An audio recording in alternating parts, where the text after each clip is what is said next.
Okay, so now we're back with the central part of the teacher training for happy readers, and now we're going to focus on how we go about teaching reading using the happy reader scheme that we looked at in the overview.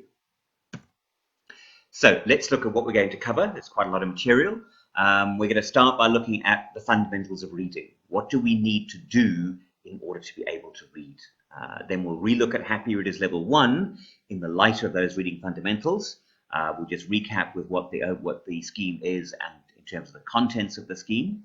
We'll then move on to the second part of the presentation, which will look at the teacher support materials. It's basically all the stuff that's not there just for the pupils, but to help you, the teachers. We'll then go into more detail of using happy readers in the classroom, covering various aspects. We'll then look at the very important area of progress monitoring, which leads on to the measuring of reading impact, which we have already covered in the previous presentation. We won't be doing Happy Readers Level 2 at this stage because this is a Level 1 training. So let's look at reading fundamentals. And this is really what happens when we as human beings read something, and what skills do we need to have to do in order to be able to read. And we've simplified an awful lot of science in this, and it comes down, there are 3 fundamental steps. And the first step is to decode the letters. We have to know what the letters look like. We have to know what sounds of spoken speech they represent, because those are the fundamental building blocks. But a critical part of that is then we need to put those letters together, and we need to be able to recognize the words. It's not enough just to decode the letters. We must know what the word is and what the word means. And then we need to be able to put those words together in a meaningful form so that we can understand the meaning of what is being written down. Now, if we look at the learning objectives and approach to address these key skills, we start with the area of phonics. And phonics deals with the decoding of letters. Phonics, from the Greek word phonos, for sound, deals with what sounds are represented by letters. We have issues that letters represent different sounds depending on the context, and the same sound can be represented by different letters or combinations of letters. But that's the area of phonics, which I know has been covered in other aspects of your training, so I'm not going to dwell too much on that here. We then need to have a thing called a stored vocabulary. And this is not just a vocabulary written down on a piece of paper or at the back of the book. This is the vocabulary that is in the mind of the reader, in the memory of the reader. And these are words that we know what they look like, what they sound like, and what they mean. And the bigger the stored vocabulary we have, the easier our reading will be. And in every language we have a stored vocabulary. We'll have it for English, we'll have it for Chichewa, we'll have it for SHONA, we'll have it in various languages that we know. And then we need to cover the area of language. And this is the rules of the language whose text we are reading. We need to know the structure of the language and how words are formed and how words are put together to convey the meaning. Now, when we look at letters and sounds, or phonics, we basically have 52 symbols, which are 26 letters, uppercase and lowercase. But in English, we have 44 different sounds. And these are sound values, which are not the same as letters. Some sounds are closely correlated to letters, but some are not. But there are 44 fundamental sounds, of which 20 are our vowel sounds. And this is again where we have the issue with children for whom English is not their first language. Learning English, is that in many of the African languages like Chichewa, Shona, Yao, we have 5 distinct vowel sounds. Pa, pe, pi, po, pu are the ones in Shona, and each letter is always the same vowel sound, and the vowel sounds don't change. Whereas in English we have 20 vowel sounds at least. And they are more complex in terms of the formation of the letters that use them. There are 256 valid combinations of letters and sounds.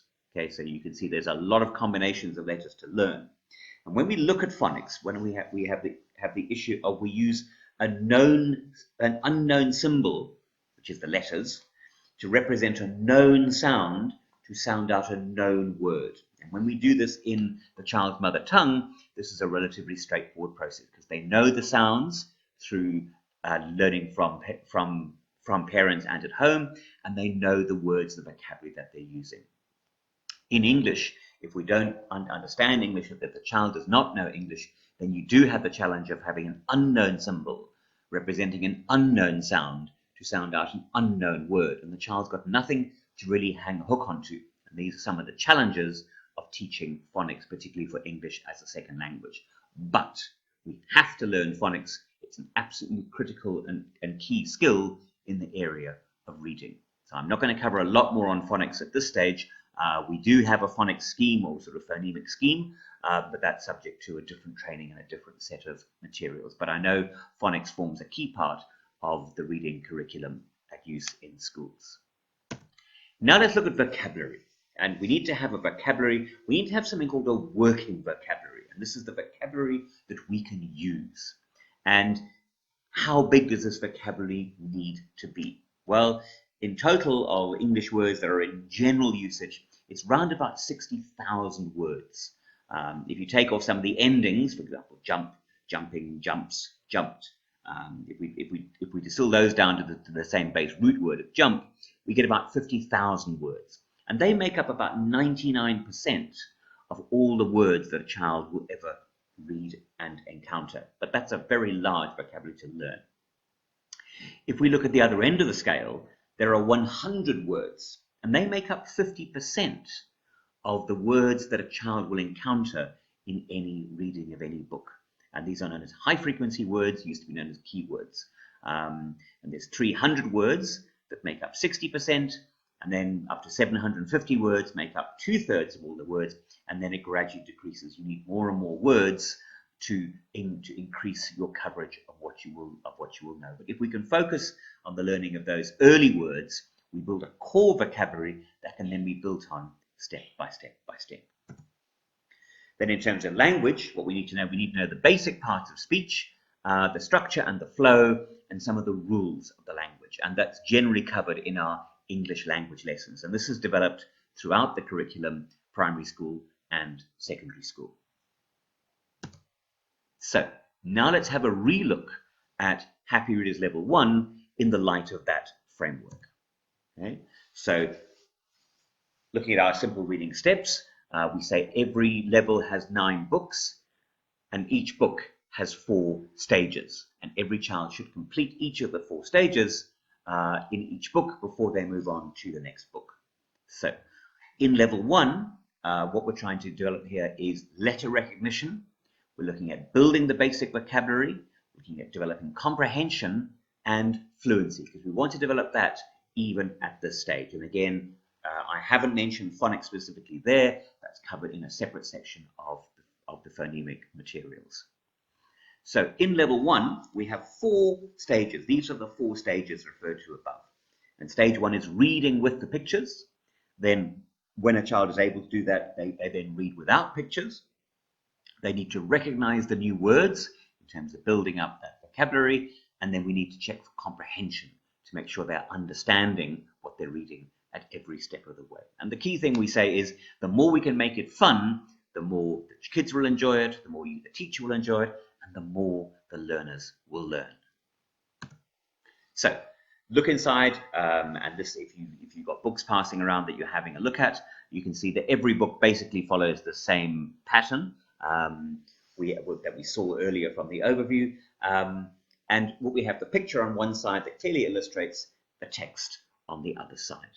And the children basically get to read the text using the pictures to help with their understanding.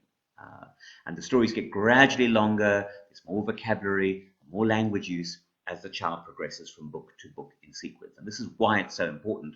It's a gradual progressive scheme that depends on the child learning and mastering what came in the earlier modules before trying to do the current one. Once a child is able to read the story with the pictures, which in Level 1 is typically 12 pages of reading, we then want to test, have they mastered what it is they have learned? And what we look at here is we have a section of reading without the pictures, typically on page 26 and 27 of each book. And here we summarize the story without any picture prompt. So the child is faced with a block of text and they have to read that text. If they have managed to read it successfully with the pictures, they should be able to read this easily. One of the things we do have, though, is we have a thing called a word inversion. And we have here the elephant and the rabbits, and the zebra and the monkeys. But those of you that were careful observers of the last slide will have seen that, in fact, it was the elephant and the monkeys.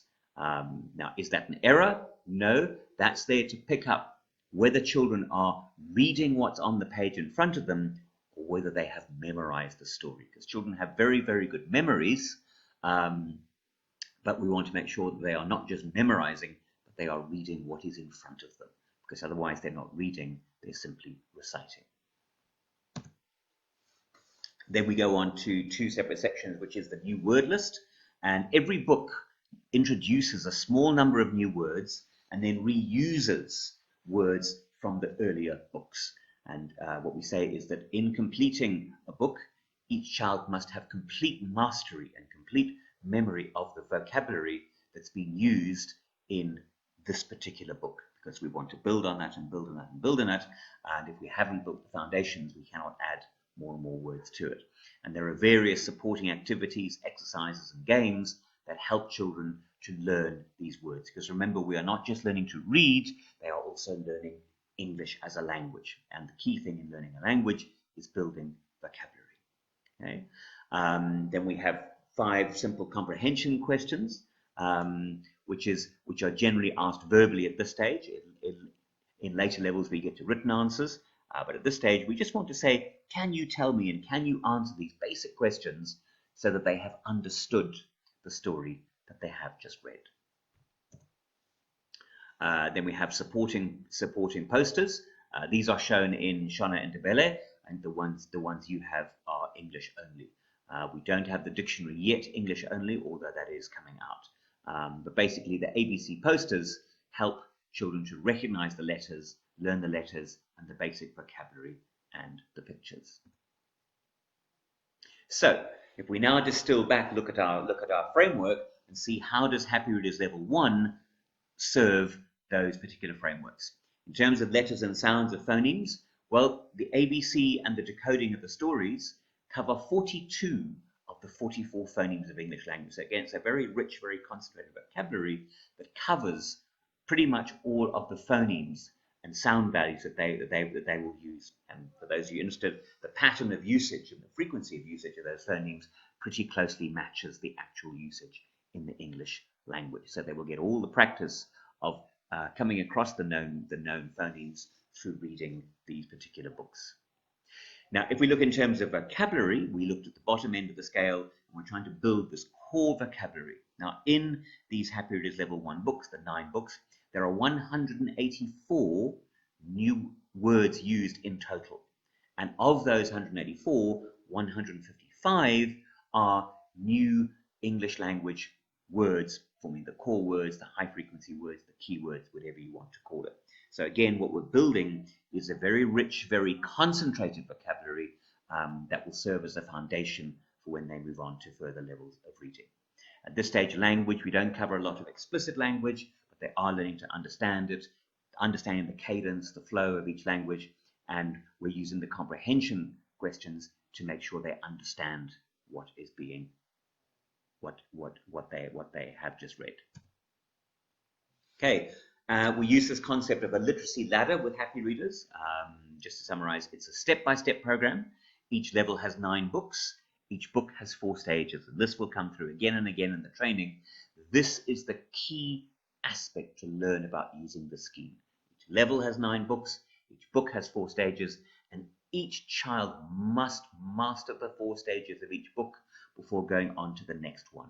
And they must read the books in sequence. What we do not do is distribute books randomly, and it's very tempting when there's not enough books for a large number of children. It's very tempting to just distribute all the books we have to all the children and they swap them around, and that is not the effective way to use Happy Readers. Each child must read the books in sequence, and they do not start book 2 until they have mastered book 1, and they do not start book 3, they'll have mastered book 2, and before that, book 1.